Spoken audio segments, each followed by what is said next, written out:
அனைவருக்கும் வணக்கம். நான் உங்கள் கணியன் பழனிக்குமார். காம்பவுண்ட் இன்ட்ரெஸ்ட்டில் இதில் பாருங்கள் 20,000 ரூபா கொடுத்துருக்காங்க. 10% 4 ஆண்டுகள். அப்போ 2 வருஷம்னா இது, 3 வருஷம்னா இந்த கான்செப்ட் எடுத்துக்கிறணும், 4 வருஷம்னா இந்த கான்செப்ட் எடுத்துக்கிறணும். இது எப்படி வந்துச்சுன்னு பழைய வீடியோவில் சொல்லியிருக்கேன்.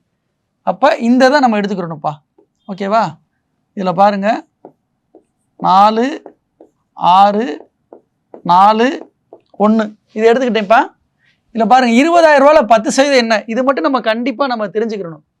இதை வந்து மனக்கணக்காகவே போட தெரிஞ்சுக்கிறணும்ப்பா. 20,000 ரூபாயில் 10% என்பது 2,000 ரூபா. அப்போ இதில் 10% எவ்வளவு? 2,000 ரூபாயில் தான் 10% அடுத்து பார்க்கணும். 200 ரூபாய். 200 ரூபாயில் 10% 20, 20ல் 10% 2. அவ்வளோதான். இதை போட்டிங்கன்னா 8,000. இதில் பாருங்கள் 1,200 80 2.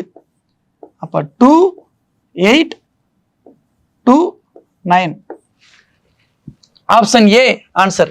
இதில் நீங்கள் தெரிஞ்சுக்கிற வேண்டியது என்னென்னா, இதை மட்டும் நீங்கள் மைண்டில் வச்சுக்கிட்டீங்கன்னா போதும், ஈஸியாக கண்டுபிடிச்சிடலாம் கூட்டு வட்டியில். பார்த்துக்கோங்கப்பா. இப்போ ஹோம்ஒர்க் சம் பார்ப்போம்.